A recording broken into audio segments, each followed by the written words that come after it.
Okay. Welcome back again to another video. I'm hoping I'm not screaming loudly. I finally purchased a microphone. Hopefully, it actually works well this time, and hopefully, the audio is getting a bit better and not, amateurish anymore. I don't know. So, yeah. Anyway, let's cut to the chase. I'm here to talk about Masters of the Universe, or what I like to say, it's a He-Man. It's the He-Man movie. It's a new He-Man movie. I have not watched the original, so I haven't watched the Dolph Lundgren. Is that how you pronounce his name? Version. And yeah, I watched this one because I was just interested. I was like a bit interested in the universe. I know He-Man. Obviously, everyone knows the meme. What's going on song, the hey. I'm not gonna sing it, but everyone knows about that song, and I think a lot of people know He-Man from that meme, the music. Yeah, I'm sure there's people. Obviously, I think like outside, maybe like outside Asia. Again, I don't think I've ever seen my local Indonesian television shows some He-Man cartoons, stuff like that. So I think it's definitely a lot more for Western audience. The thing that surprises me is that this movie shows here, I guess it's because from bigger studio, right? It's from bigger studio and stuff like that. But it just surprises me because like, damn, they have the money to put this in here in Indonesia. I don't know if there's like a lot of people who want to watch this. I mean, opening day, it was quite early. It's not full. It's not packed. So it was just surprising to see like movies like Obsession, Backrooms. So yeah, I haven't seen Obsession yet. I haven't seen Backrooms yet. It haven't even been released here.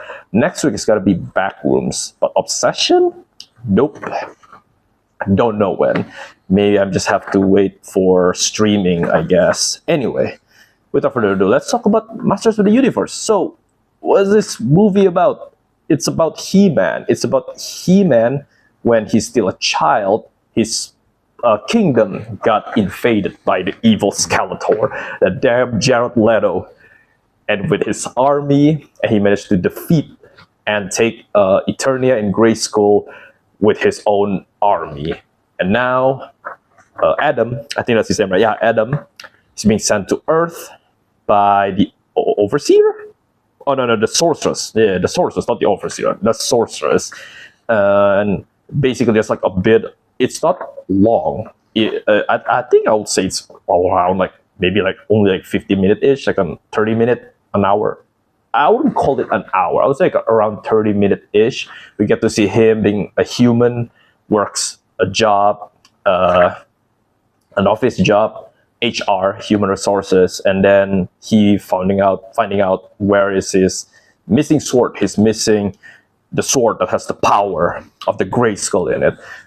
That's basically the story. Once he finds out about it, he got transported back to Eternia, and the rest of the movie after that is just his journey to basically trying to find who he is, what is the meaning of being a man, masculinity, I think that's the one thing that a lot of Twitter people get completely like mad and angry about it, because like, oh, this movie is gonna be about toxic masculinity, it's about man, like masculinity, like well, like being man is bad. Like, no, it's not about that. It's literally about, just being who you are as a person. I think that's much more like the point that this movie is trying to make, is that whether you're a man, whether you're a woman, just be who you are. That's literally the point of this movie. And I get it. It's Twitter. It's cancer. It's a cancer app. It just, I don't know. It's just really weird for me that it's like there's a lot of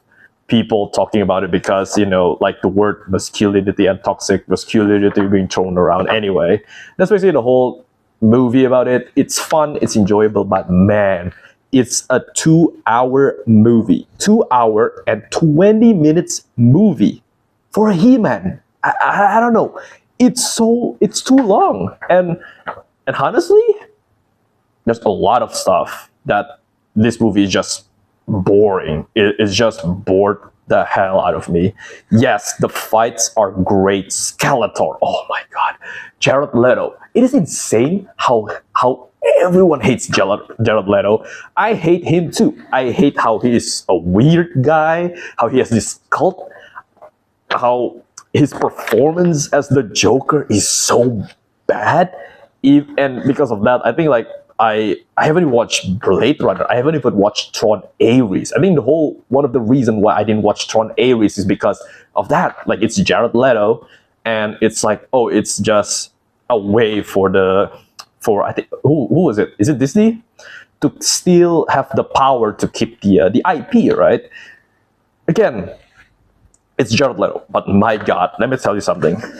This movie, I think if Jared Leto is not Skeletor, or if there's no Skeletor in this movie, I think this movie will be boring. Because holy shit, Jared Leto as Skeletor is 100% a perfect cast. I think the next perfect cast will be Idris Elba as Man at Arms. He's great in it. I think Idris Elba is always good at everything. Nicholas Galitzine. I'm really sorry if I mispronounce any name, but Nicholas as Adam or He-Man, right? As the He-Man. I'll say he's a good casting. I think he's perfect. There one small thing that I kind of don't like is that there's like a line in this movie where another line. It was like in the start of the movie they show like a normal human being held the power of the Grayskull with the sword. I have the power, you know.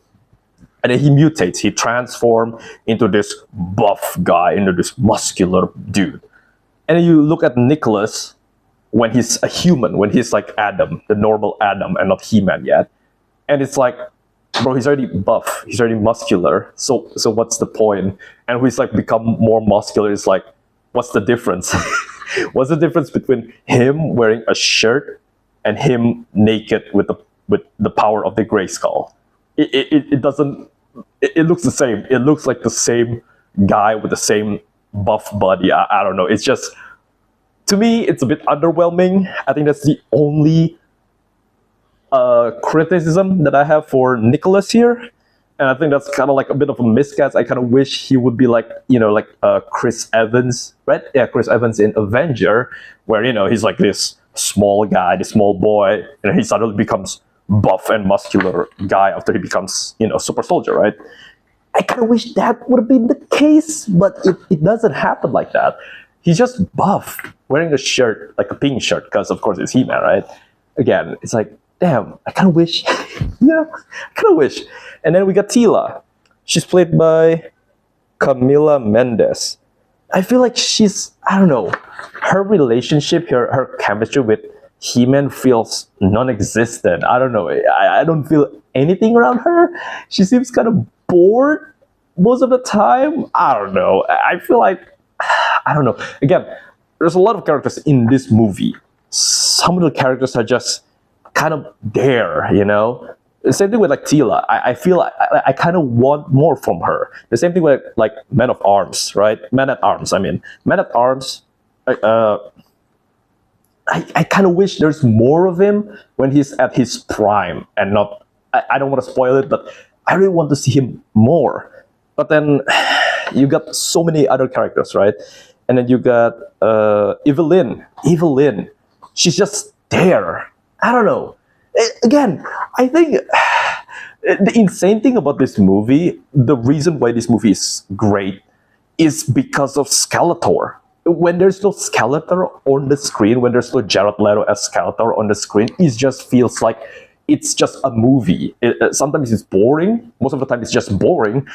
Sometimes it's just like, okay, it's watchable, but, you know, I don't know. There's tons of moments that it kind of make me awkward between He-Man and Tila as well.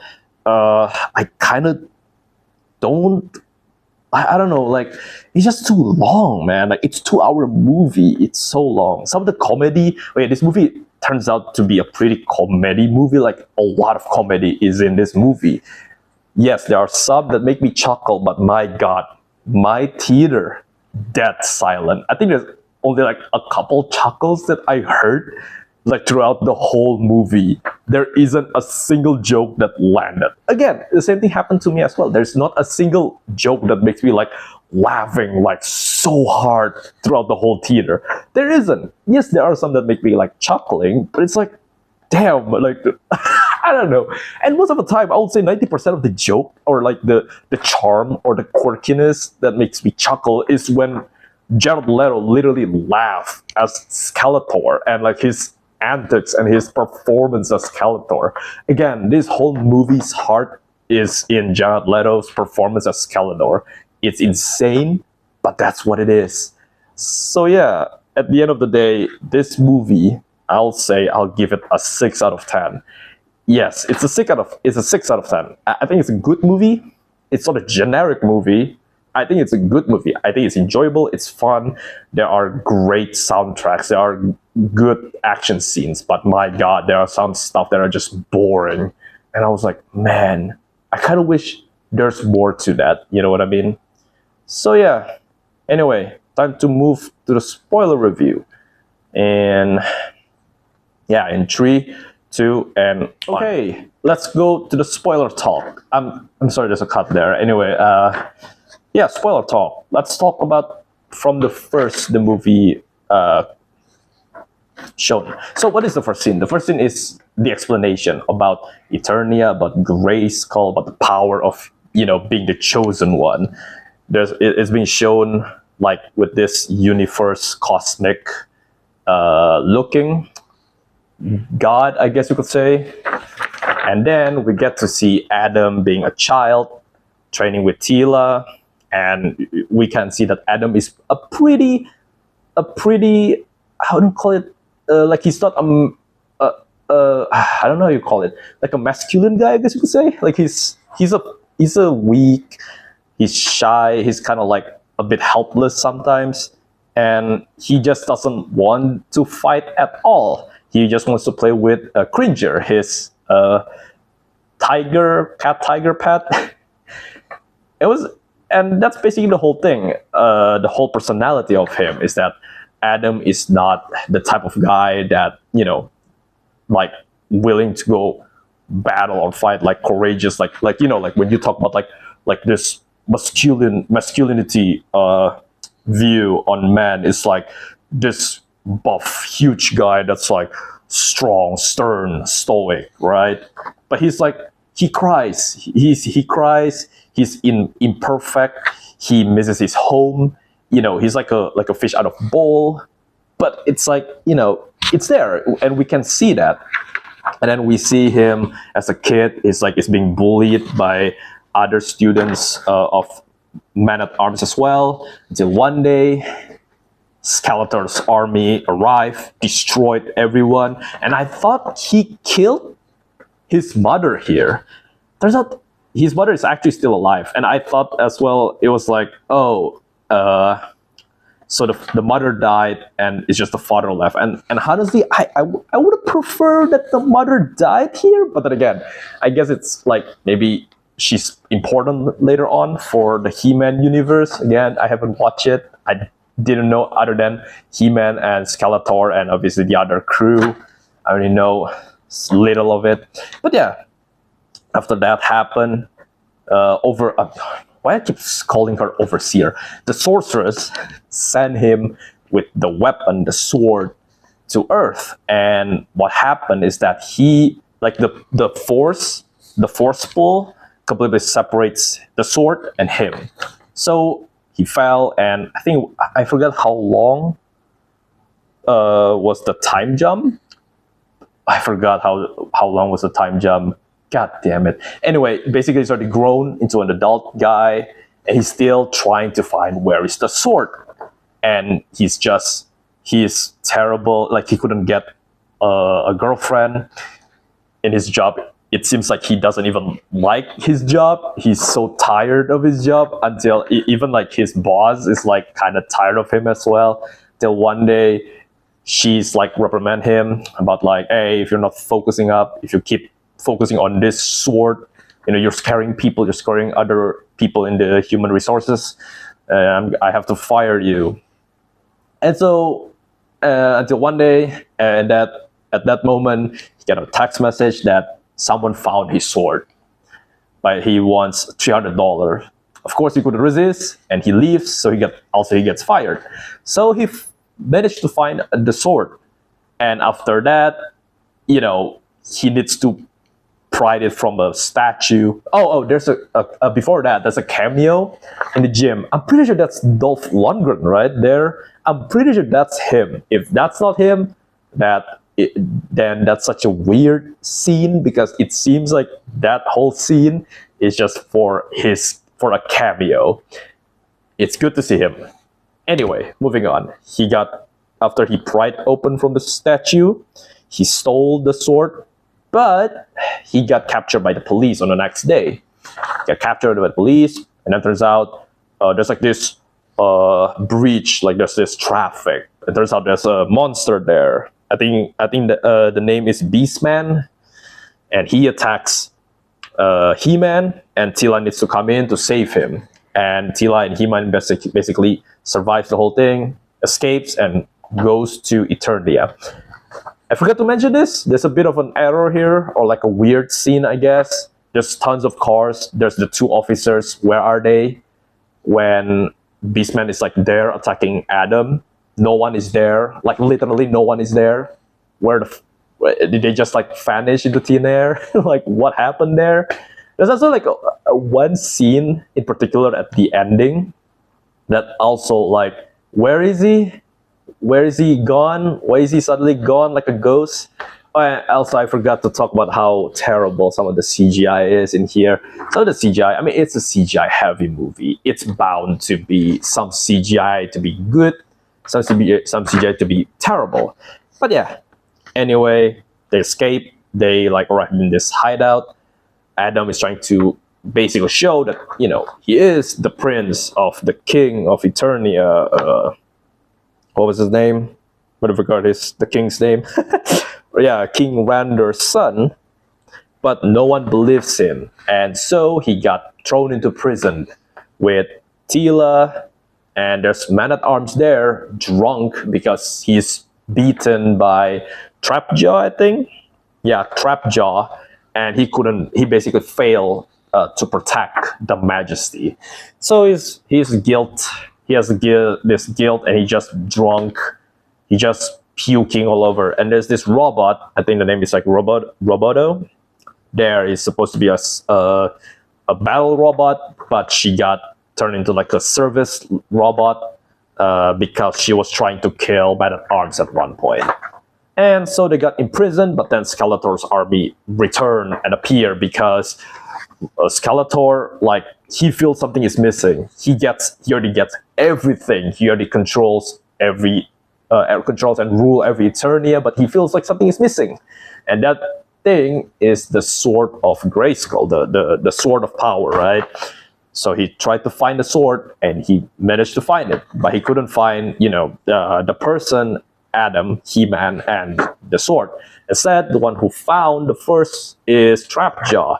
And I think it's a pretty cool kind of fight scene here, and it is an amazing scene when Adam transformed the first time to become He-Man. It's such an amazing scene. I think it's like one of the best scenes as well in this movie. There's a fight, Trapjaw gets beaten, and they escape.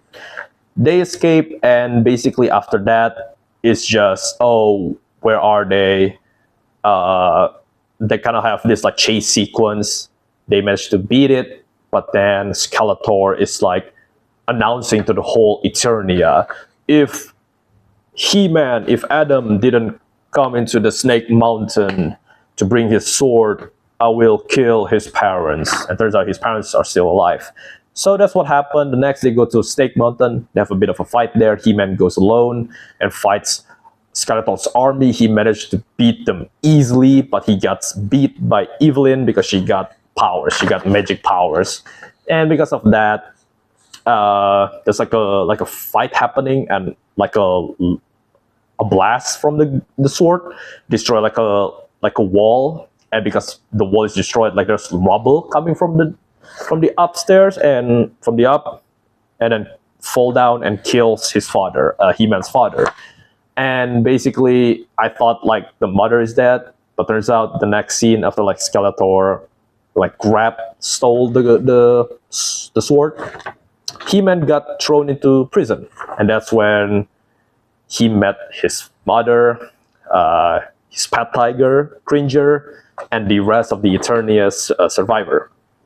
And that's when, and after that, he's like making a bit of like a pep talk, like a talk about how we need to be together, we need to work together as a team and not like, as individual. We need to work together.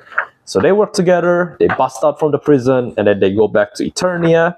And then basically that's the whole final fight. We get to see every single heroes of the Eternia fighting with their own specialties, like Mechanic, Fisto, Ram Man, and Diane. No, Dion? Wait, what was her name? Dang, I forgot her name. What was her name? Was it? I think it was like Dion, right? Dion or why she's not on the cast here? Am I crazy? Oh yeah, you're right. Yeah, yeah. Wow, that's crazy. She's actually a pretty important character, and she's not even here on the Wikipedia. Anyway, basically, there's a lot of fight scene. Roboto getting destroyed, and I thought Roboto dies, but turns out no, Roboto is still alive because the core processor is inside her head. And Man at Arms thinking that she's dead, he immediately like jumps and goes to Trap Jaw's helicopter. He fights a bit. He pretty much beats Trap Jaw easily, and then killed him with like a bomb stuck into his jaw. I kind of wish there's more fight than just a beatdown. But anyway, gonna move on. And then Skeletor seemingly killed He-Man. His power is managed to destroy the sword, and he uses like what's left of the sword. He grabs Adam's head first, and he's like going into his memory and stuff like that. Like, what is his weakness and what is his like experience back when like when he's growing up. I like that sequence a lot. Like seeing Skeletor wearing human clothes is such a weird, but also like cartoonish. But then again, like this movie is supposed to be a cartoonish movie, right? Because it's from cartoon. It's 100% totally fine, and it's a cool little sequence. And again, Skeletor is amazing. His charisma with his chemistry with He-Man is so much better than He-Man with Teela. I'm just gonna say that. It's great. I like this scene. And then he killed He-Man, but then He-Man is being told by the sorceress that no, the power isn't from the sword. It's you. You are the power. You are the chosen one. And so he revived himself, and he managed to beat Skeletor. And it seems like at the ending, he killed him? Because the only thing that left is just his skull. There's no like, aha, I'll see you again. Just leave. I thought that would be like some sort of a tied in, I don't know how you say it, like a reference to the old cartoon, like how he escapes. But here it seems like he just dies. And if he did die, does that mean the sequel is not gonna be about Skeletor? Then again, Evil Lyn is still alive. I'm guessing like Beastman is still alive as well, even though Beastman fights like what was his name? What was the tiger's name? A Cringer. Cringer easily beats him. And I thought we're gonna see a bit more of the fight, but I guess two CGI monster fighting each other is a bit too expensive and a bit too tough to do, I guess. And then again, there's like a fight scene with Evelyn and Teela as well. A bit short, but at least when the fight scene with Skeletor and He-Man, there's no cuts. It's actually pretty satisfying, I would say. But yeah, and the ending is basically just He-Man becoming He-Man. He wear the old costume, the original costume, the pink vest, I think, right? And yeah, everyone is like wearing their original stuff. Roboto is still alive, and Eternia basically becomes safe again. And there's like a scene with the Adam's roommate appearing in the ending, appearing in Eternia, and then in the next scene he's just gone. Like, I think he's just gone from the scene. I don't know if they forgot about it or not, but it just was such a weird scene to bring like his normal, like his human friend into Eternia. Anyway, and then we got a post-credit scene. No, not a post, a mid-credit scene. It's after the like the colorful credit sequence over. There's a bit of a scene basically referencing that there's gonna be a sequel, and the sequel is gonna be about She-Ra. Again, I didn't know about She-Ra. I have to look through Google, like, what was her name again? Because I think like one of the, like her soldiers said like Captain, oh god, I forgot her name, like Captain something. And then I look up on Google and it's like, oh, it's She-Ra. Okay, so that's gonna be the sequel. So does that mean the sequel is just gonna be She-Ra and not He-Man? I don't know. And then again, like with Teela and He-Man, like there's like an awkward scene, Again, I didn't know anything about He-Man. Is He-Man love interest supposed to be She-Ra? Or is it supposed to be Teela? Because there's like this moment in the movie where he's like about to kiss Teela, but Teela is like, yeah, we're such a great friend. Yeah, we're such amazing being friends, And He-Man's like, oh yeah, we're best friends, yeah. It's such an awkward scene. I was like, what? And honestly, I'm just cringing because like, what? So does that mean Teela is not romantically interested in He-Man? What? I don't get it. And it's just weird because like, yeah, like if you ask me like, do these two characters have chemistry on the screen? No. I feel like Skeletor's chemistry with He-Man is much more apparent. Like I can feel the duo chemistry better. Heck, I would say like the best character in this movie is just Skeletor. And I really hope, after this movie got released, I really hope that the producer, the director, if there's gonna be a sequel, I hope they are able to resurrect Skeletor in a way, because Skeletor is literally the best part of this movie. And I think if they couldn't manage to replicate like in the new villain that charm, I think the movie's just gonna be boring. Because honestly, I can really see this movie being like a 4 out of 10, a 5 out of 10 even, without Skeletor. I think if Skeletor isn't in this movie, I will give this like a 4 or something. It's just, I don't know, there's some stuff in this movie that's just boring. Like, yeah, I get it. Like, it's just, I don't know. Again, like Skeletor is just amazing. But yeah, like Man-at-Arms, for example. Most of the time in this movie, he's just drunk. I kind of wish there's more like talk instead of like simple talk where about like, oh, I don't mean to like, like the reason why I keep, like, oh, like he's like talking with like He-Man. He's like, hey, once you fall down, you need to get back up straight, straight back up. And like, it's like the most, I don't know, it's like the most basic thing. And then like, you need to accept yourself, you need to be who you are. And like, there are like some stuff about like, what does it mean? What is the meaning of being a man? Like masculinity, like what is it all about?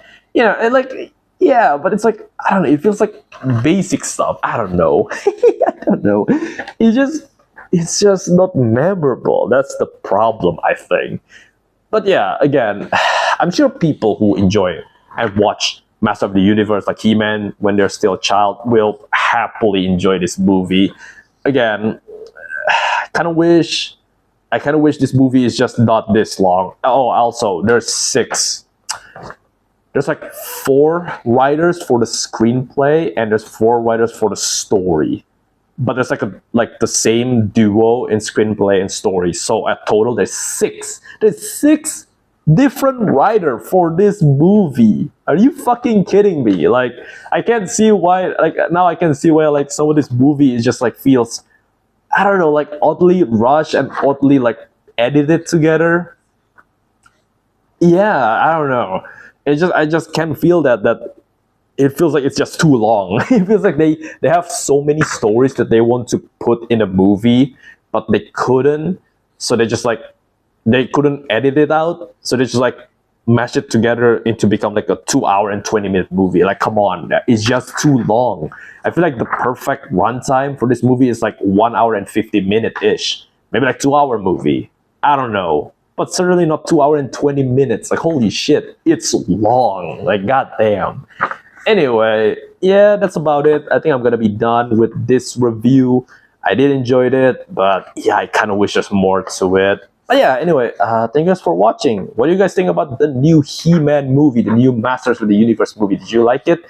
If you like it, yeah, share your thoughts down below in the comments section. Did you like it? Did you hate it? What do you think about it?